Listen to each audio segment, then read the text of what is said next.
Wanted to be able to tell you a story. So I have an article that's being published for Collective 54. It's a Collective 54, by the way, fantastic group of CEOs and founders of professional services companies that want to grow, scale, exit their business. So it's EO, but only for professional services companies. Long of the short is there's hundreds of members, and we all contribute to the content that is inside the collective. Long of the short is I wrote an article that I wanted to summarize here, and it's essentially my journey around extreme productization. And what I thought I'd do is I'd take snippets from the article. I don't want to take away from the article and its SEO juices when it gets live on Collective 54, but I know that not everybody reads that medium, so I wanted to be able to deliver it here. So ultimately, here's my take on productization. At least from my perspective, that great productization actually stems from developing a series of what you think are principles, but you break your own rules and you learn and make mistakes and you start forging, you know, pieces of metal start to harden and harden and harden, and they turn into iron and they become first principles. And so ultimately, it's my past experiences and mistakes that have helped me galvanize how I do things much more concretely. And ultimately, the great productized businesses are really good at saying no, no, we don't do this, no, right now, no, not forever. But here's what we do. And no is actually what creates the productized service. And so for a lot of agencies, this is a lot of professional services companies, this is where they fall down, right? Because they just see revenue in front of their eyes, but they don't see the opportunity cost. If I take that revenue, what does it do to my other sales opportunities, my ability to deliver that work, and how will it drag me into that delivery, and how will that slow down future growth? So let me kind of tell it through story. Story number one is agency number one, Sales for Life. And the title I gave it is Failure to Systematize the Founder Bottleneck. Here's the story at Sales for Life. On the outside, 600 global customers, multi-million-dollar business, pioneering social selling. So on the outside, look like superheroes. And when I started that agency, I actually had a cookie box that sat on my desk. We had a Regis office. We had a series of Regis offices at Yonge and Eglinton. And I was really diligent about somebody would come into the office and say, a customer wants this and this and this, a little bit of customization and integration with their sales methodology. I'd say, no, we sell a cookie box. And for a while, I was really good about defining, and we were very early days to productize sales training, virtual instructor-led training before almost anybody. All of our curriculum was online and in a learning management system. It was in 10 different languages. So it could be deployed around the world. We're this tiny little company out of Toronto, Canada, deploying to the whole planet. And then somewhere along the journey, as we had to grow from 1 to 2 to 3 million, I started to realize, or maybe there was pressure from customers, we couldn't be catching little fish, bass, and little salmons and crabs to sustain ourselves anymore. We had to go account-based selling. We had to go big. And account-based selling required winning $100,000 deal, $250,000 deals. And along that journey, we caved.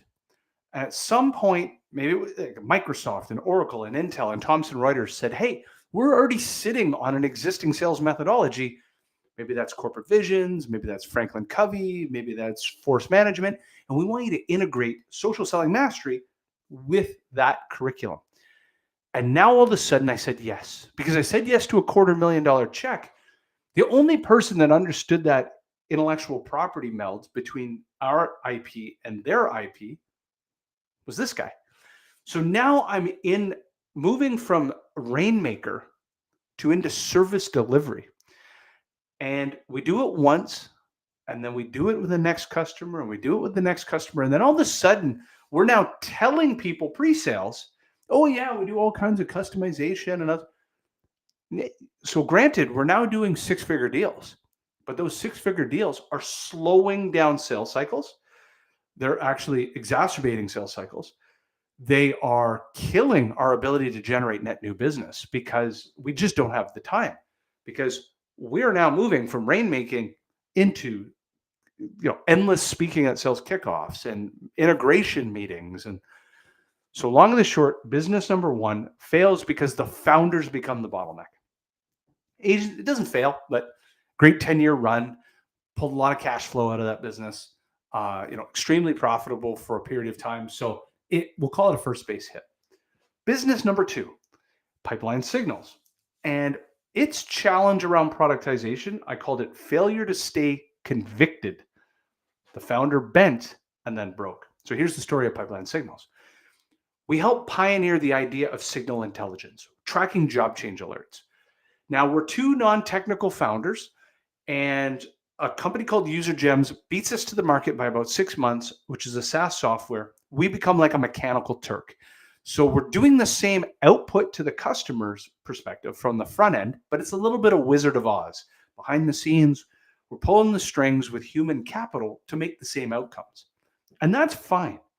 But then we bend on one really small detail that you think is a small detail, but is destructive to a business. It's on accounts receivables. You see, our business, we were charging at first $1,000 a month as a subscription, and then $2,000 a month, and then $3,000 a month, and that's all fine. This is growing really fast and really profitable. Except early days, we allow a customer, because instead of just selling to the founders, we're continuing the same customer base from Sales for Life. So global enterprise, global mid-market. And those customers come to us and say, hey, I'm a sales director. I'm a head of revenue operations. I have no pull in this business. I can't dictate the terms of how you guys get paid, we at Pipeline Signals. And my company tells me that you have to invoice us and we'll pay you in 60 days. And so we're trying to win all these amazing logos, the same logos we won from Sales for Life, and we accept this as an opportunity. We bend once. We say, you know what? You don't have to pay by credit card, because that's how we set up the business. We were growing really fast using, it's called positive cash flow cycle. We're using customers' credit card payments to grow the business. And then we say, you know what? We've done business with you in the past, or you're a good payer. Pay us net X based on your contracts. Some will say net 15, you get paid net 50. Some will say net 60, you'll get paid in net 120. All of a sudden, you have two tracks of customers. Customer going left is the credit card customer. You have 100% payment, beautiful cash flow cycles, but that's only 50% of your revenue. The other 50% of your revenue is on accounts receivable cliff that's 30 days late, 60 days late, 90 days late. Now, here's the magic number. DSO, days sales outstanding, under 30 days. You need DSO at 29 days or younger. Why?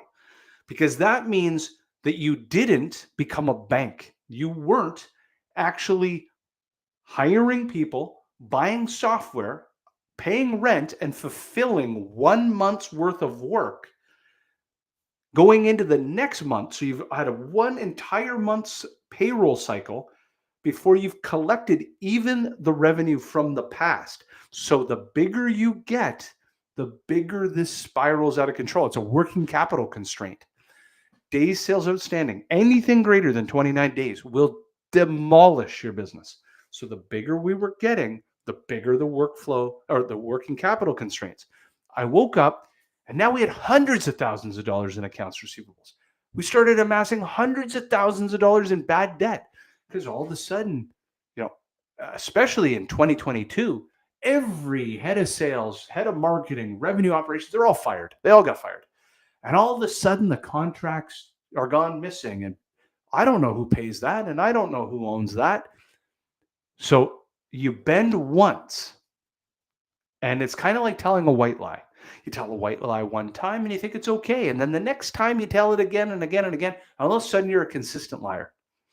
So now we're on to agency 3. When we set up Get Leverage, we actually documented first principles up front. Never to be bent, never to be broken. These are never to change. So I'll give you a couple of these first principles. 100% recurring revenue, no questions asked.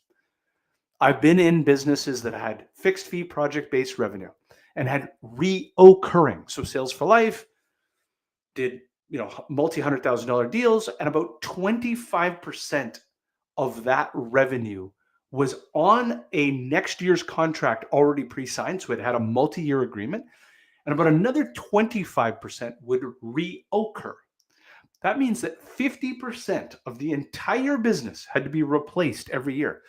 So unless you had an incredible lead generation cycle that could replace 50% of a multi-million dollar business every year, and then have another 20, 30, 40, 50% of net new above that, that's the only way you would grow. So we went from $0 to $3 million like rapidly, and then stayed there because we were replacing half of the business every year.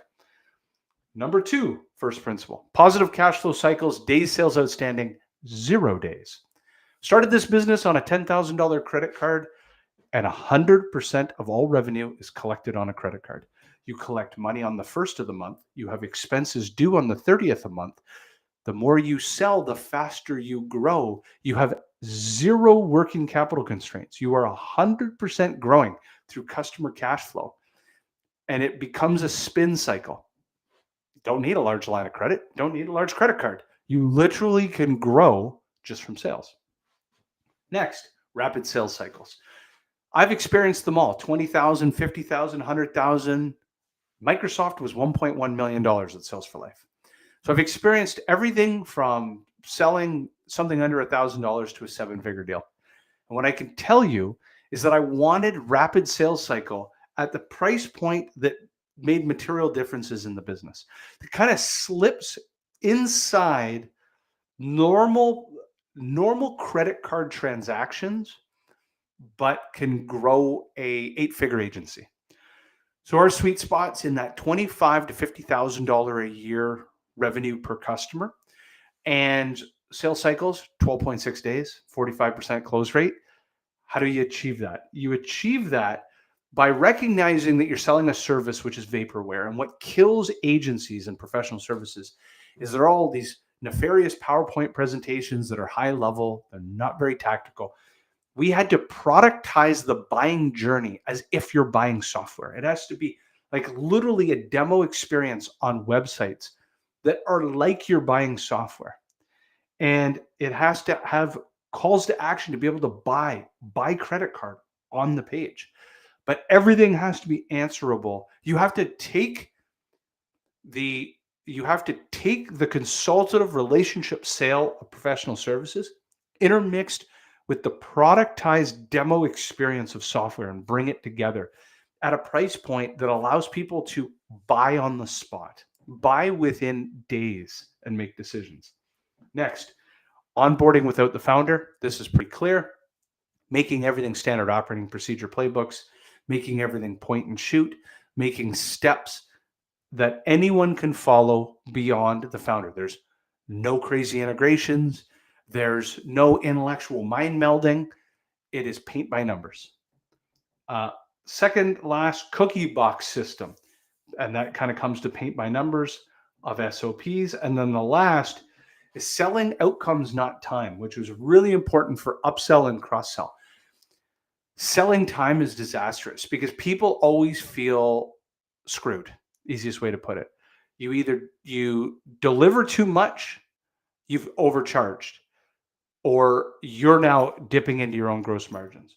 You don't deliver enough time in the week and they feel that they can bank it. Like, oh, you didn't use 7 hours, use it for next week. And now all of a sudden you create deferred liabilities. Disaster. Outcomes. You want these things delivered every 7 days. I will give you these things delivered every 7 days. It is then my responsibility to make sure that we deliver them on time, on budget, within the gross margins required. That is way more effective. It aligns to what the customer needs. So these are ultimate productization ideas that I hope I gave you. This is more suited, of course, for those that are in professional services.